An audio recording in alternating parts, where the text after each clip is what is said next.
Hello my friends, it's the Game Boy Geek here. Today we're going to be looking at Year of the Dragon, which is one of the many games you can play in the Book of Dragons, which is a card game system that's language independent, colorblind friendly, and you can play 18 or more games by 16 or more designers.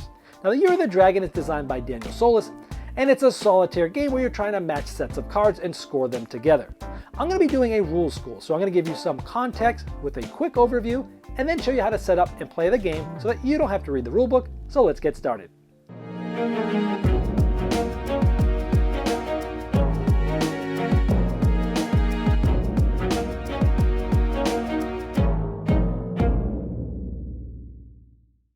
Year of the Dragon is a solo game which takes place over 12 turns, which each represent a month. So over the year, you're trying to fly and recruit and grab different sets of dragons like pairs, 2 pairs, 3 of a kind, and score them. And as you're able to clear spaces, cards will fall down to fill those up. And at the end of the game, you're trying to have many spaces cleared for bonus points. Score yourself and try to beat your score, or play variants that allow you to either win by removing the top row or any column.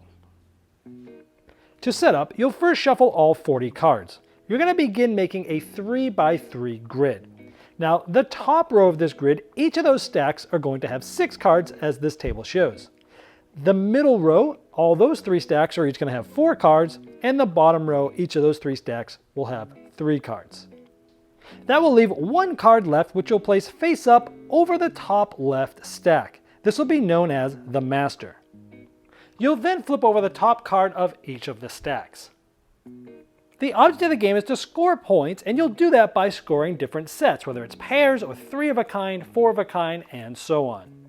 The game is 12 turns long. Each of those turns represents a month, where the Master will start here, and over the course of the game, after each turn, it will move around and then finally get around to the top again, which will be the 12th month, which is the Year of the Dragon.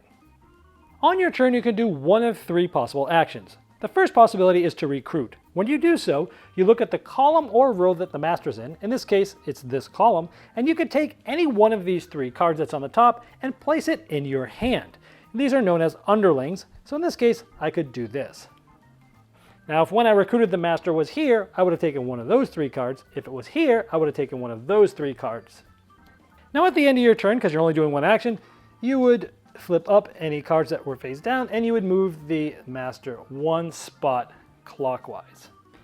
The second possible action is to fly. When you do this, you must take one of the cards that's in the row or column that the Master's in. It's in this column, so I must take one of these, and then I can match that with either any of the other dragons that's out there or one of the underlings. So I had this from last turn.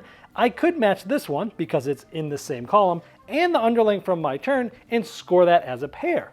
Or I could take this one because it's in the same column and match it with any of the other ones. As long as you match one in your column of the Master, you can match something else. So maybe I do. Maybe I take this and I match them and I place them in my tableau. Now if I match this and I did not include the Master as part of the match, we place them face down like this. However, if I was able to use the Master as part of the match, in this case I was not, but if you were able to, you would place it face up because that's going to change how things score at the end of the game. Now let's show you how it would work if you did a fly action and used the Master. In this case, here is the Master. We must use one of the cards on this column and then can use any of the other cards. But let's say we use this and match it with the Master. So we would do this and we would score it. And as mentioned previously, if you score with the Master, you leave it face up. Once you've done that, you'll take any face-up card and make it the new Master. You'll place it in the same spot as you had the Master of that round, and then you get ready for the next round, which of course is moving the Master over and flipping the cards that are not face-up into face-up ways. Now up to this point, you've seen me grab a single pair of dragons, which you see on the bottom here. This is a full list of the possible sets that you could gather. Just above that is 2 pair, which is essentially a pair of 2 different dragons. Above that, 3 of a kind, which is 3 different dragons. Above that, 2 3 of a kind sets of dragons.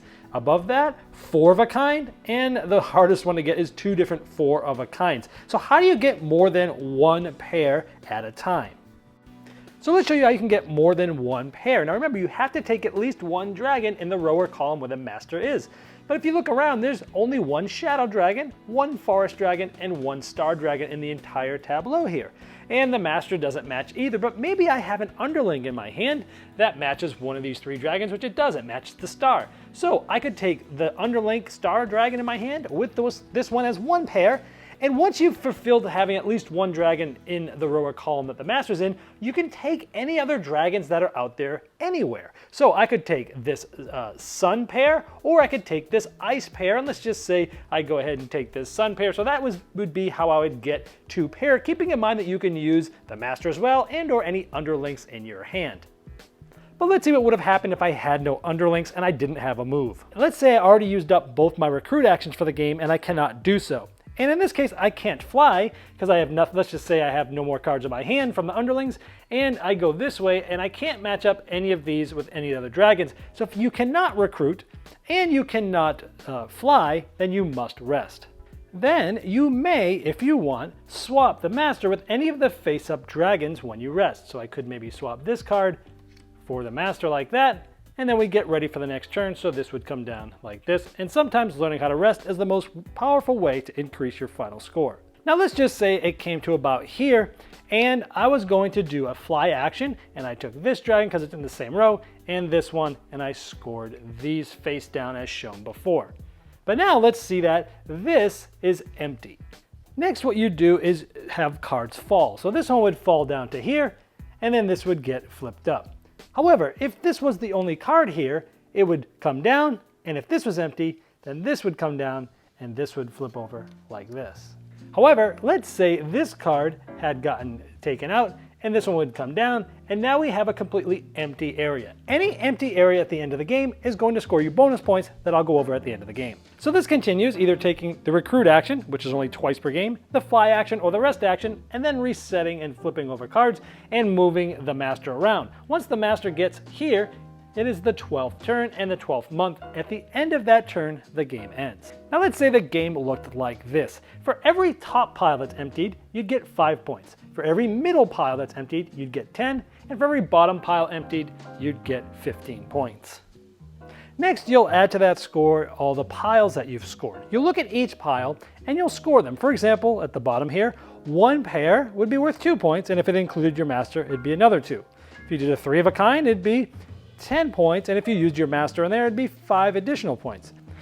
You'd simply write that total down and try to beat it on future plays. You can also play 2 different variants, an easy one, which is completely clearing the whole top row by the end of the game, or a hard variant, which is completely clearing a whole column by the end of the game. Well, I hope this helped you dive right into the Year of Dragon faster than if you had to read the rulebook yourself. Now, if you have additional questions, I've placed a link below me in the description of this video. And if you have more questions, place them right there, because not only will I be notified and be able to help you, but so will the publisher and designer.